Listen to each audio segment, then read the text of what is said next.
Dans cette vidéo, nous allons voir à quoi sert un algorithme. Et pour cela, nous allons commencer par voir quelque chose qui ressemble à un algorithme. C'est une recette de cuisine, en particulier la recette des crêpes. Alors, je vais vous inviter à chercher par vous-même, puisque vous voyez, ça ressemble beaucoup à un algorithme, et bien justement, pour savoir quels sont les composants d'un algorithme, vous allez vous interroger sur quels sont les composants d'une recette de crêpes. Autrement dit, quelles sont les différences possibles entre deux recettes de crêpes. Par exemple, peut-être qu'elles n'auront pas les mêmes ingrédients, vous voyez? Donc ça veut dire que les ingrédients, c'est un composant d'une recette de crêpes. Donc je vous laisse une minute pour réfléchir à toutes les différences possibles entre deux recettes de crêpes.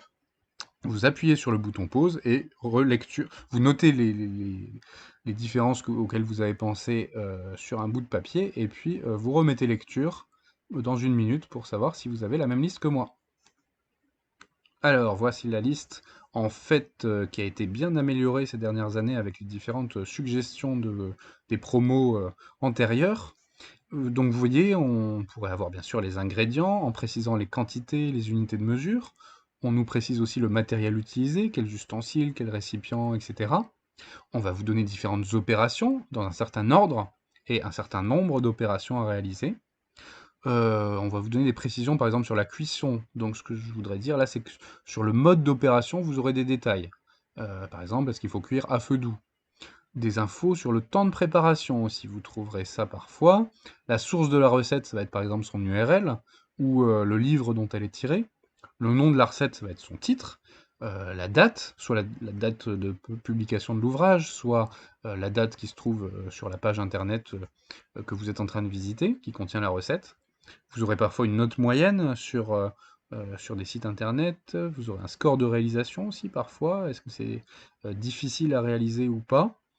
Un style d'écriture, est-ce que c'est des verbes conjugués ou des verbes à l'infinitif? Est-ce que c'est en français que la recette est écrite ou en anglais? Et puis enfin, une photo du résultat, ou plusieurs photos d'ailleurs, ou même des différentes étapes. Et donc, eh bien, vous pourrez peut-être, dans la suite de ce cours, reprendre la suite en voyant quelle est quelles sont les similarités entre les composants d'un algorithme et les composants d'une recette. En tout cas, vous allez voir que certaines des similarités, je vais vous les montrer dans les diapos suivantes. Alors, pour l'instant, partons d'une recette de crêpes. Voilà, je vous ai mis celle que j'ai trouvée sur crêperecette.com il y a quelques années. Eh bien, cette recette, elle me gêne un peu parce que, à certains moments, elle n'est pas précise du tout. Vous voyez ici, si possible, laisser reposer. Qu'est-ce qui se passe si je laisse pas reposer? Étaler une dose de pâte. Une dose de quelle quantité? Puis retourner pour laisser cuire de l'autre côté. Au bout de combien de temps je dois laisser cuire à feu doux avant de retourner? Eh bien, si je me trompe, si je ne prends pas la bonne durée, je vais obtenir des crêpes qui seront complètement cramées. Et donc, c'est bien pour ça, en fait, que plutôt qu'utiliser une recette des crêpes, moi je vous conseille d'utiliser un algorithme des crêpes. Donc vous voyez, la présentation que vous avez ici de la recette est bien plus structurée. Vous avez tout d'abord votre liste d'ingrédients avec les quantités utiles pour chacun. Vous avez la liste des récipients à utiliser, les opérations de base aussi. Vous avez ensuite l'algorithme des crêpes, qui est une suite de ces opérations de base. Vous voyez, à chaque fois, je retrouve un des verbes qui se trouve ici. Ah, pas ici. Quand j'ai tant que, c'est ce qu'on va appeler une structure de contrôle, une structure algorithmique, qui me permet bien, de faire quelque chose de particulier. Ici, vous voyez, tant que le saladier n'est pas vide, ce que je vais faire, c'est que je vais répéter toutes ces opérations, et puis dès que j'ai fini ces opérations, je reviens au début, est-ce que le saladier est vide? S'il n'est pas vide, je répète à nouveau toutes ces opérations, etc., jusqu'à ce que le saladier soit vide. Là, j'ai un si, ça veut dire que s'il contient au moins 50 centilitres, je fais cette opération, sinon je fais celle-là. Voilà, ça va être une condition. On ne va pas effectuer ces opérations dans tous les cas. Et bien voilà, vous remarquez, j'ai utilisé un code couleur pour montrer que ici vous avez les ingrédients et les récipients en bleu ici. Eh bien, le fait d'avoir structuré cette recette de cette forme-là, avec ces verbes qui sont assez contraints, avec à chaque fois bien une précision des ingrédients à utiliser ou des récipients à utiliser, ça me permet aussi de le représenter sous forme d'un schéma, comme ici l'organigramme de la recette des crêpes. Où en fait, vous pouvez voir que le contenu de chaque case correspond à une ligne. Là, par exemple, 4 œufs, flèche vers la gauche, saladier, ça dit que je mets 4 œufs dans le saladier. En même temps, vous arrivez à comprendre à chaque fois, ce que j'ai à droite, je vais le mettre dans le récipient de gauche. À gauche, j'aurai toujours un récipient, à gauche d'une flèche. Et puis à un moment, voilà, je vais cuire la poêle pendant 1 minute. puis mélanger le saladier, puis attendre pendant 60 minutes. Et puis là, la particularité, tant que le saladier n'est pas vide, ça se transforme en une question, dans mon petit schéma, avec 2 flèches qui en sortent. Alors, dès qu'il y a 2 flèches, oui, d'habitude, là, il n'y a qu'une seule flèche. Mais dès que j'ai 2 flèches, je suis obligé d'indiquer soit oui d'un côté, soit non de l'autre. Et donc là, je suis en train de dire que si le saladier n'est pas vide, s'il fait plus de 50 centilitres, je rentre là-dedans. Si le contenu fait moins de 50 centilitres, je rentre là. Et puis ensuite, je fais des opérations. Et à nouveau, voilà, je vais faire toutes ces opérations tant que le saladier n'est pas vide. Et du coup, vous voyez, ici, vous avez ce qu'on pourrait appeler une boucle, puisque c'est la forme que ça a. Et donc, justement, ça sera un des termes techniques d'algorithmique, de dire que quand on écrit tant que, ça correspond à ce qu'on appelle une boucle.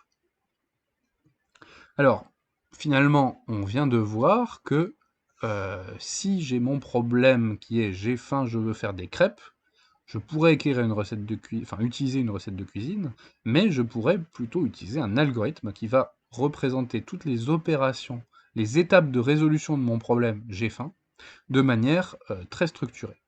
Alors, un peu de vocabulaire. Les étapes de résolution, je vais parfois appeler ça les pas de l'algorithme. On a parlé aussi d'opérations tout à l'heure. Chacune de ces cases représente une opération. Je parlerai aussi peut-être d'instruction. Mais voilà, je peux aussi appeler ça les pas de l'algorithme.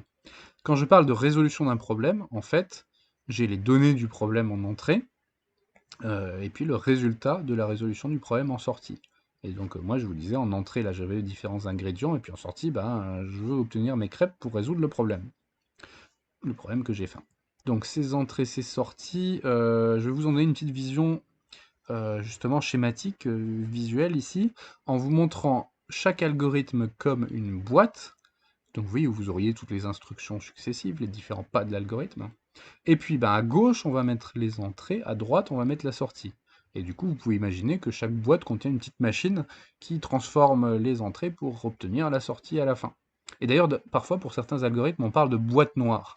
Quand on ne connaît pas les différentes instructions à l'intérieur de l'algorithme, et bien justement, on va dire que c'est une boîte noire qui me transforme les entrées en sortie. Alors voilà, les données du problème en entrée, à gauche, le résultat en sortie. Pour la recette de crêpes, je vous ai dit qu'en fait, on pouvait voir les données du problème comme la liste des ingrédients, et puis en sortie, les crêpes que j'ai créées. Mais maintenant, passons à un vrai algorithme, le guidage du GPS. En entrée, qu'est-ce que je pourrais dire que j'ai? Je vous laisse peut-être y réfléchir, faire pause un petit peu avant de reprendre la vidéo. Eh bien, je pourrais dire que j'ai les informations sur l'environnement en entrée, avec le plan des rues, la position de la voiture si c'est un guidage dans une voiture, la position de la destination, latitude, longitude, et puis ou une adresse, et puis ensuite les contraintes.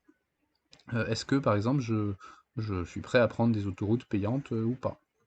Et puis en sortie, en fait, il y a deux types de sorties pour les guidages GPS. Soit vous avez l'itinéraire complet, qui va se dessiner sur la carte, soit en fait l'algorithme va s'appliquer plusieurs fois et à chaque fois il va vous donner la prochaine direction à prendre, avant chaque intersection qui s'apprête à arriver.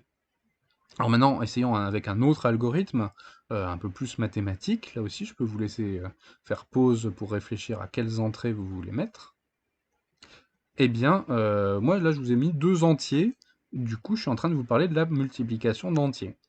Et si c'est le cas, eh bien, le résultat, ça sera ce qu'on appelle le produit des entiers, qui sera lui-même aussi un entier. Mais peut-être que vous avez écrit sur votre feuille, vous avez pensé à mettre juste 2 nombres en général. En mathématiques, on pourrait dire de nombres réels. Vous voyez, c'est les nombres à virgule les plus généraux possibles, ou même définir racine de 2 par exemple.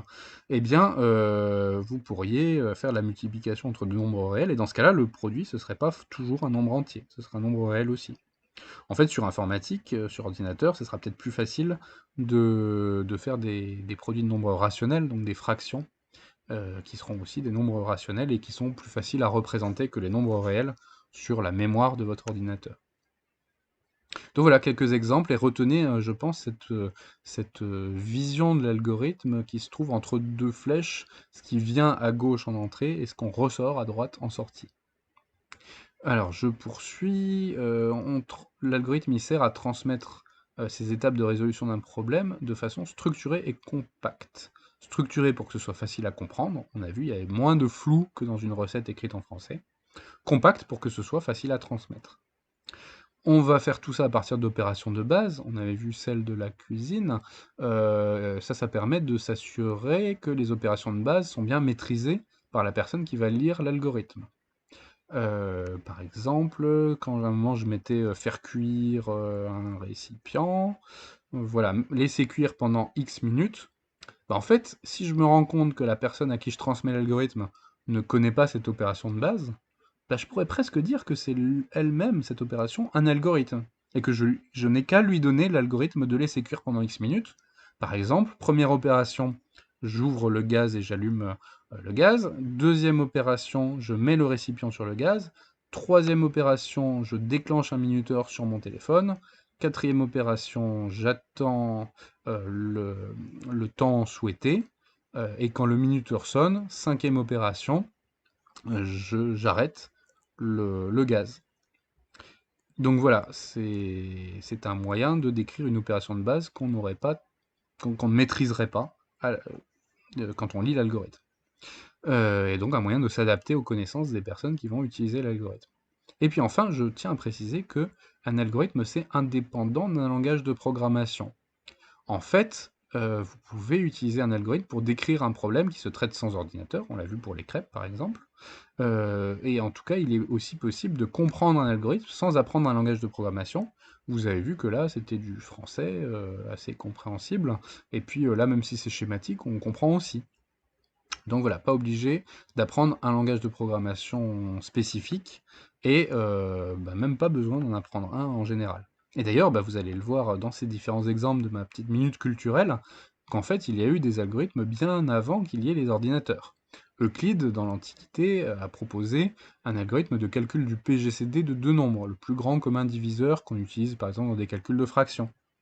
Et je peux vous préciser qu'encore il y a une vingtaine d'années, il y avait des travaux de recherche en cours sur cet algorithme pour savoir quelle est sa vitesse de calcul quand on a des nombres très grands, voilà, est-ce qu'il se calcule rapidement ou pas? Et en effet, il a des comportements intéressants, plutôt rapides. Al-Khwarizmi, en 825, propose un algorithme de résolution d'équations, et surtout c'est son nom qui a été utilisé comme racine du mot algorithme. Vous avez aussi Ada Lovelace en 1842 qui propose un algorithme de calcul des nombres de Bernoulli. Et alors là, ce qui est intéressant, c'est qu'elle propose un algorithme pour une machine analytique de Charles Babbage, qui était un ancêtre de l'ordinateur, mais cette machine n'était pas encore créée, que déjà Ada Lovelace, ayant compris son fonctionnement, proposait un algorithme et la façon de le faire marcher sur la machine analytique de Babbage. Vous pourrez retrouver plus d'informations sur ces personnes, bien soit en cliquant sur leur portrait pour accéder à la source que j'ai utilisée, soit évidemment en cherchant leur nom dans un moteur de recherche. Et donc dans ce cours, nous allons aborder trois langages. Un langage un peu visuel, l'organigramme, qu'on a déjà vu.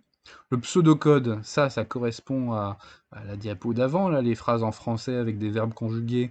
Mais vous voyez, c'est du français quand même assez structuré, on ne peut pas écrire n'importe quoi. Et puis le JavaScript, ce langage web dont je vous ai parlé.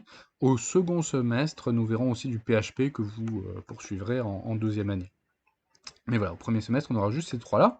Et finalement, on aura une partie de nos activités qui est de la traduction de ces différents langages. Et donc, bien sûr, les littéraires seront avantagés puisque c'est une activité de traduction. Et vraiment, on a certaines compétences qui ressemblent à celles mises en œuvre dans une activité de traduction.